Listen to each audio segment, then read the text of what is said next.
Hello everybody, welcome you all again for another session on structuring of human resource management. In the last 3-4 videos, we have been observing the challenges faced by organizations and the responsibility of the HR manager in dealing with them, and the type of skills that are required for the HR manager in order to manage those challenges, the type of responsibilities, the functions, etc., which they need to execute in order to make the organization very successful and efficient in the process. And of course, optimization, increasing, enhancing performance, productivity are definitely the goals of human resource management department, so to say.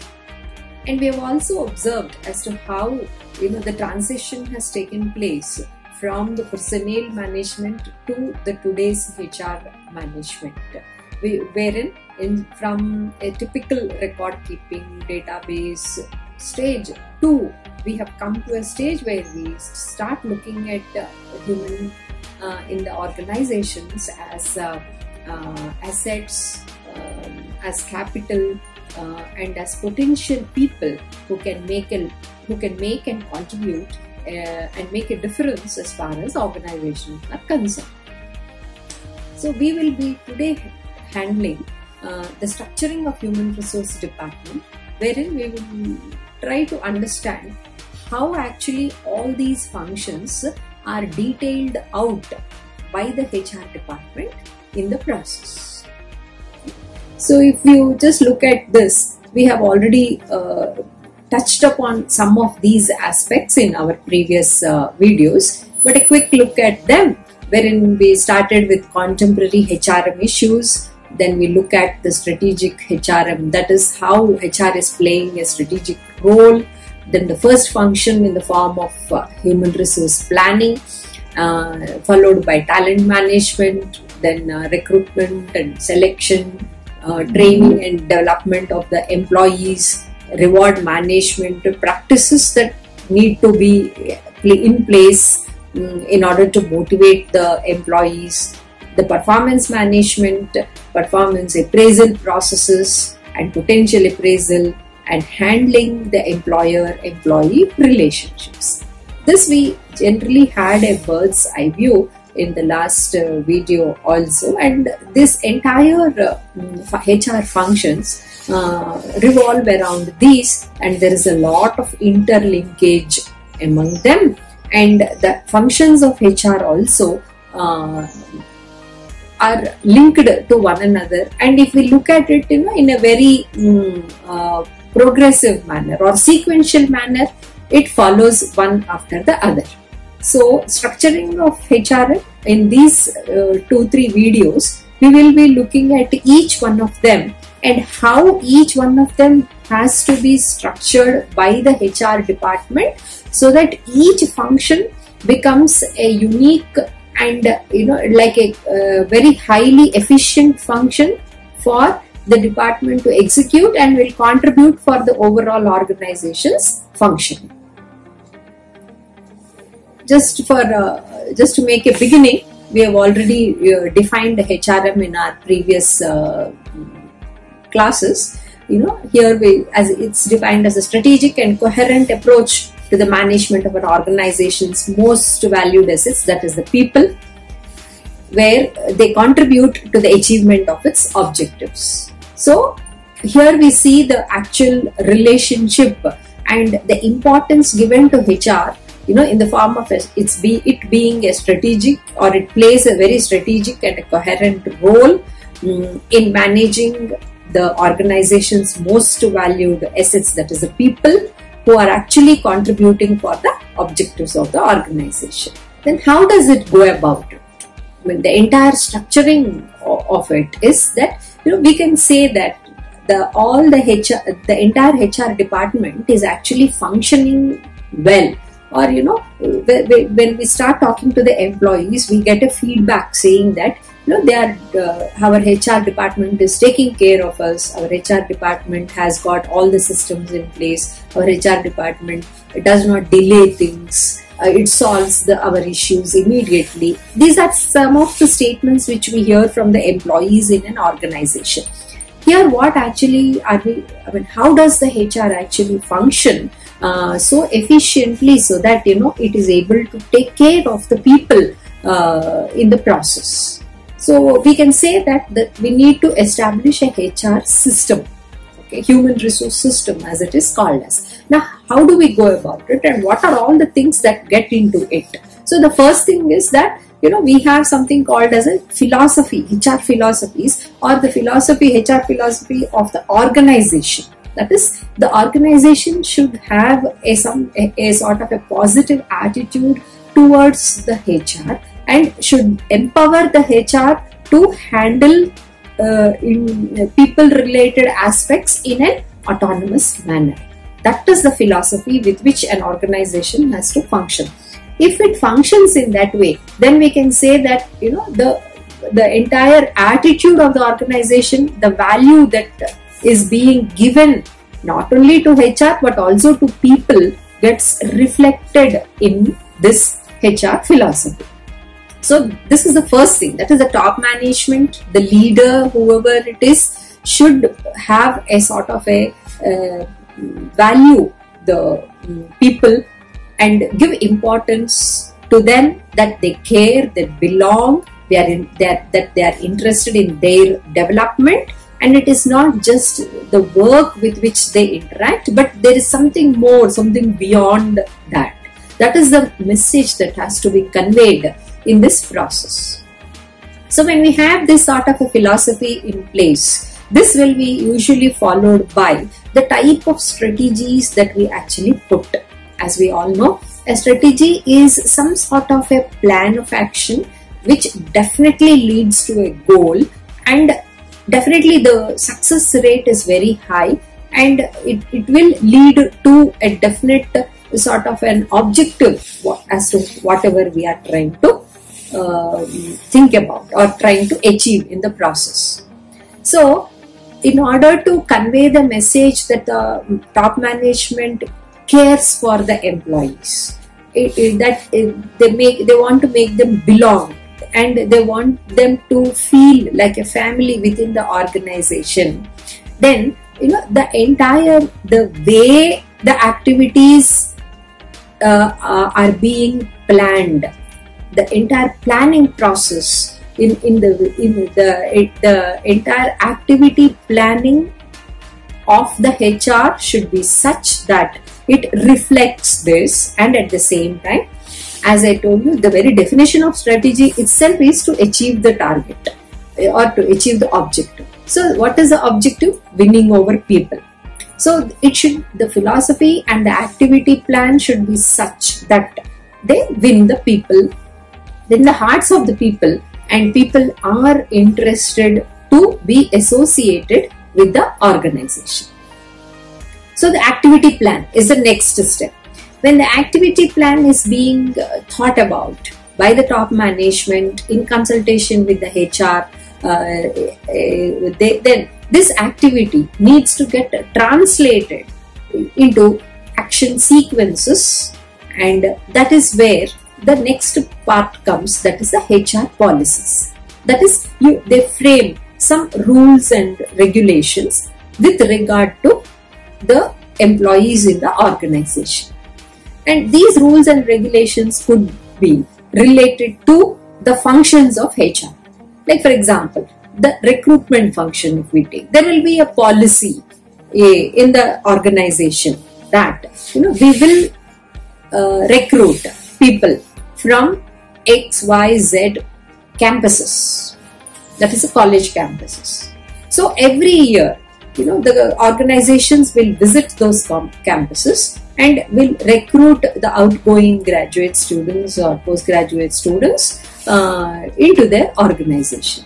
Why? Because this particular recruitment has resulted in success in the previous cases. The employees thus selected are doing well, and management is happy, and they are happy being associated with the organization, etc. So the recruitment policy is there in the form of that that visiting with that recruitment, we will visit certain campuses. Similarly, for the type of tests which they will do, the type of performance appraisals processes which are there, the reward management policy, that is a compensation policy which they have, the training policy which has been laid down in the organization, all the cultural practices, etc. So these are all the things, as to how that activity HR strategy will get translated into, if I have to say in a very simpler form, it is more in the form of rules and regulations which the employees have to comply. Right. And this is where the HR policies are. Like, for example, another example could be in the form of schedules of work. Now, they design a particular schedule of working hours. Now, what if the employee does not abide, that is, comes late? Then immediately the policy also will explain how much late is being allowed. 5 minutes, 10 minutes, first time, one time, twice, in a month how many times, and if the late coming increases, if the frequency increases, then the type of punishment in the form of either a leave, a cut in the leave, cut in the wage, or cut in a particular sort of an increment or something which the person is actually enjoying, etc. All this is being defined in the schedules. The rest timings, the rest breaks which the employees have to take, those are being scheduled. So the entry levels, the exit levels, the overtime, the part-time, this is where the policies come about. So the schedules, the disciplinary procedures which are being laid down, the rules, the regulations which people have to follow, do's and don'ts. So some organizations will also create what is called as a rule book, so that people will get to know about it. Then this usually follows into what is called as a HR processes. So what are these processes which happen?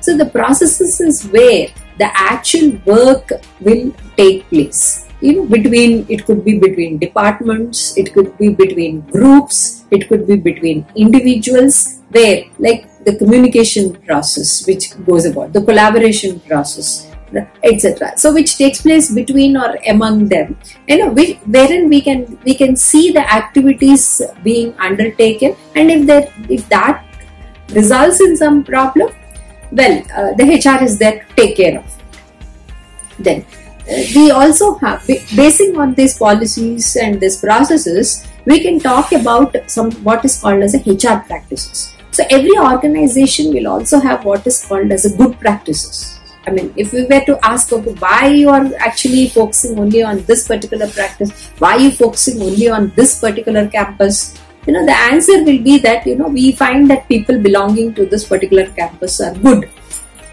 And that is where the good practice comes up. So the good practice is not only with regard to recruitment, it is with regard to appraisal processes, it is with regard to problem solving, it is with regard to culture building, it is with regard to training and development, etc. Wherein that these are the things which the HR actually undertakes in order to see that it achieves whatever it has to achieve. The last one is wherein it will also identify some programs. And these are in the form of training programs inside the organization, outside the organization, or it could be sometimes, some sort of a retreat programs for the employees, employee engagement programs, several things which HR actually indulges in, so that they have a good way of conducting. Now, looking at the characteristics of HRM. I mean, basing on what we have said, by establishing a system of HRM, so to say, there are certain characteristics which we can attribute to the HR management department itself. So basically, they are quite diverse. That is, they perform so many functions in the process. They deal with diverse people, not only with diverse people groups, but their functions are also very, very diverse. That's the first one.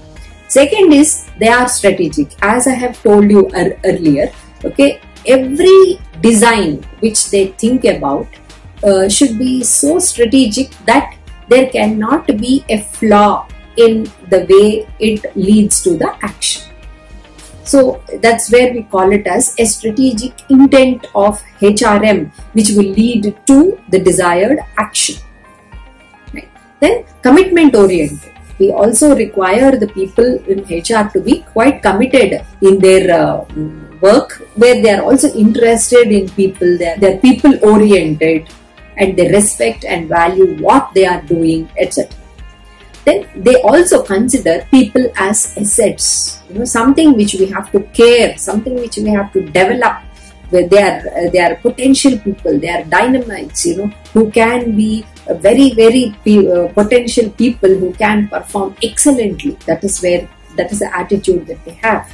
And then when it is actually functioning, we usually consider the HR functions as, a line management functions. Why do we say it's a line management functions? Because at every stage, okay, the HR manager will be in touch with the respective manager, supervisor of every levels while they are actually handling or dealing with the particular group of people. So the manager, supervisors and the HR people should always be in tune with each other, and HR will start playing an advisory role when the line manager is actually dealing with the people. In that sense, we say that there is heavy responsibility and they are also focused on the business values of the organization. This model, some of you are already familiar with, wherein we speak about that is where the guest, he has given this model in around 2000, which holds good even today, which is actually speaking about the relationship between HR and performance. Because I was trying to tell you that, ultimately what top management is interested, or what organization is interested, and what HR is interested is performance of the organization, increase in the productivity. So in order to see that this performance happens, remember in the last video also we spoke about the 3 P's: profit, performance and productivity. So if you see here, the first step in the left hand side, how the HR strategy should be in tune with business strategy. So according to the business strategy, the HR strategy has to be formulated. If the business strategy says, for example, that they want to increase their market share by about 15% in the next 3 years or 2 years, so to say, then the HR strategy should be such that now what are all the places, what are all the departments, who are all the people whom we have to strengthen in order to reach that particular business strategy. So immediately there will be some modifications made or some strengthening made as far as the HR practices are concerned immediately, which will these modifications will lead to the top one, that is HR effectiveness. So these practices will be fine-tuned in such a manner that the employee will definitely be increased as far as the competencies, commitments, flexibilities, etc. is concerned. These are the things which the employee will be showing or exhibiting, so to say, in the process, and which will result in quality goods, services, increase in productivity, and automatically this will result in the financial performance. So that is where we have to look at the relationship between how the performance of the organization is linked to designing of a HR strategy. Now, when it comes to the next role of HR in the form of a practitioner, Ulrich and Brockbank in 2005 have spoken about this. So in the form of a generalist versus specialist, or strategic executive or administrative, proactive versus reactive. I mean, these are all the labels which are being given to the HR managers. Should they act like a generalist or a specialist? Should they take up only the strategic role and then become only an advisors? or they should get into the hands in glove with the administrative so that they are also implementers, and always they're trying to anticipate and not firefighting after the incidents have taken. So the proactive versus reactive, etc. So in that process we say that that basically the task is right hand side corner, human capital developer, then followed by functional experts, then followed by the strategic partner, then emerge as a leader or work in close hands with the leader, and also or always trying to take the side of the employee. It's a difficult balancing role, definitely, because the policies, the strategy are all speaking from the management point of view, and whereas the implementation part is from the employee's point of view. So this is where the balancing act they have to do, and this is where the all sorts of dilemmas sometimes come about, and the interpretation of the role of the HR also sometimes is not very clear in some small organizations. We try to talk a little bit on the competencies of the HR professionals in our last videos also. So definitely they need to have the personal drive, effectiveness, then people management qualities, leadership qualities, and some amount of professional competencies while dealing with the people, and always trying to add value to people, continuous learning, and then thinking and applied resourcefulness. So they should be in a position to act in a very resourceful manner, identify where, from which place or who is capable.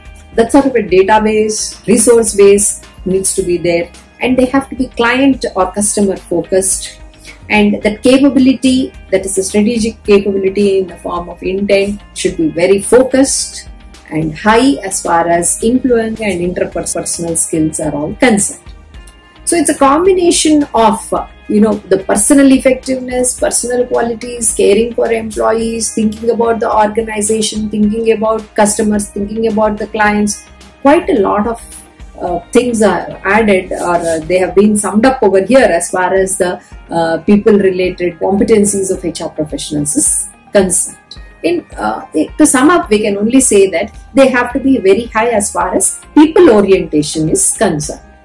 Next role is that we have examined the performance, we have examined the efficiencies of the professionals. Then the strategic HR, that is how does it actually take up this role of being strategic. In the last videos also we tried to talk a little bit about the strategy. So just for getting some clarity, it determines the direction in which the organization is going in relation to its environment. Like I told you, like what is the market share, where are we, where do we want to be, and how do we go about. These are the fundamental questions which are usually asked as far as strategy is concerned. So the business strategy or the strategy at the top level in the organization will specify what is the direction. Like taking the earlier example, we want to increase our market share by 15%. So the HR strategy automatically follows that. So here the intentions, that is the strategic intent, allocating, matching resources to opportunities to achieve the competitive advantage. So how do we go about it? What are the opportunities, and who are all the people who are competent to do that? What are our core competencies? What are the available resources? These are all the things, questions which are being raised, and these are all put in place. That is where the strategic intent comes in. Then the strategic goals is the targets, what we want to do. In order to achieve that, these people, how do they go about it? How do they plan for it? And through this plan, how are the action sequences actually designed, so that definitely the targets are being reached at the end of the time frame that is being identified.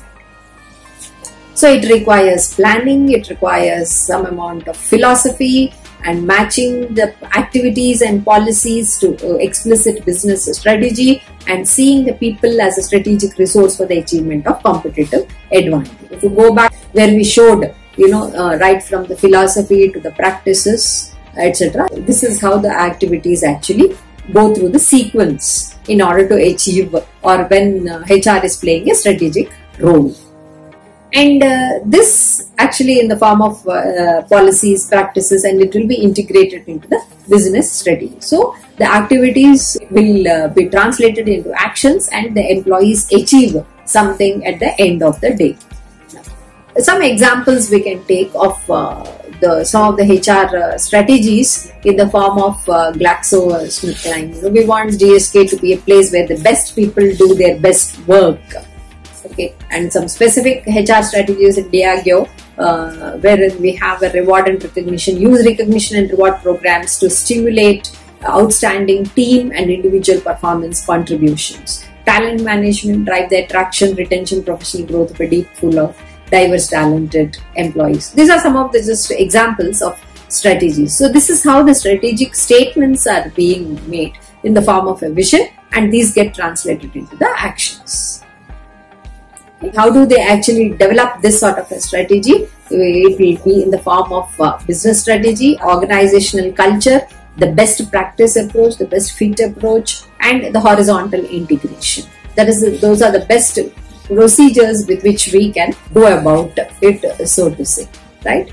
So first two we have already mentioned, that is a business strategy, vertical integration, and organizational culture.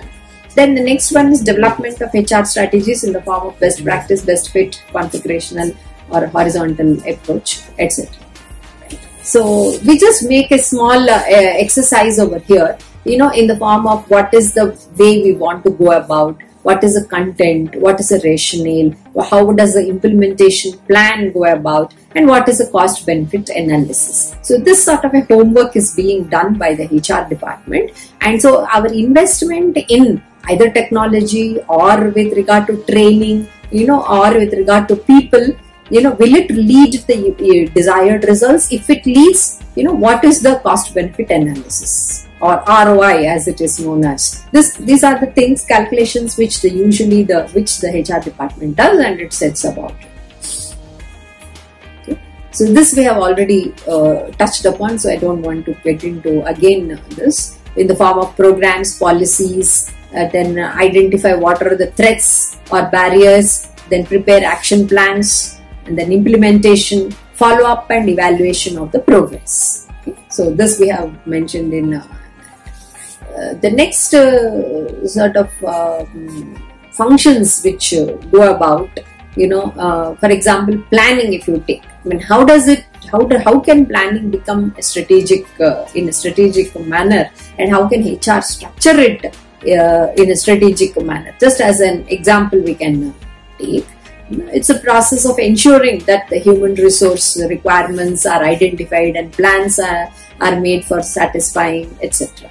Then usually we take a hard approach, hard HR planning or soft HR planning, a quantitative way and a qualitative way with which the analysis of how many people do we require, by when do we require, and what is the type of expertise we are looking for, and where do we go about getting them, etc. Then the aims of human resource planning. So these aims should reflect upon the strategy of the HR action. So the strategy is to attract and retain people with appropriate skills, anticipate the problems of potential surpluses or deficits of people. So while we are trying to attract or retain, there will be some amount of scarcity at times. In some positions, there might be a surplus in certain positions. Then develop a well-trained, flexible workforce in the process. And then as far as possible, reduce the dependency on external recruitment, so that our people are better trained and they are better equipped to handle and to move to other positions also. So, and then utilization by introducing flexible systems of work, etc. This particular table we have put over here, but under human resource planning, a little more in detail, it will be touched upon, wherein we look at all the things, we make a business and scenario plan analysis, we make the work environment analysis, and then the resource strategy, that is from where do we go about sourcing our talent, then make some quantitative assessment in the form of demand supply forecasting, then the planning for that, retention, flexibility, then how many people are going to stay with us or they are going to move out of organization, then the effectiveness of this sort of an analysis. All this sort of an exercise is being done, and each step you notice that it is a strategic step which they are trying to think about. Then some techniques which they usually follow, and these techniques help them to be or act in a very, very scientific manner, by following this demand forecasting techniques, like expert judgment or ratio trend, work study techniques, supply forecasting, etc. Trend analysis. These are some of the things which they go about it, and some simple calculations which are also there, like labor turnover index, that the number of people leaving and average number of employees during the same period, etc. And the action plans which can be thought about over here is in the form of resourcing planning. That is, can we look at employees? Can we take people from inside the organization? That is the internal resourcing. Then have a recruitment plan and employer of choice plans, etc. These are the strategic steps, I would definitely say, which the HR can plan about. Then introducing these type of changes, like use of part-time workers, job sharing, home working, work from home, subcontracting, outsourcing, shift work arrangements, etc. These definitely are talking in terms of flexibility plans. So there are a lot of workforce who are attracted to the type of flexibility plans which we are introducing, and they will be very much interested in these aspects.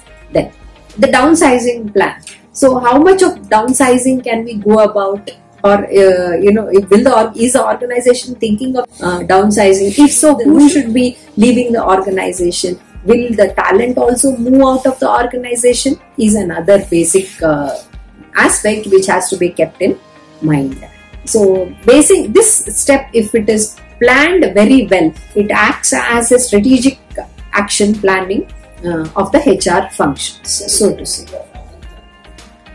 Talent management we have already touched upon, attracting, retaining the best developed talent in that, and this particular diagram will be dealt with in the next two videos in a way more detailed manner. Thank you.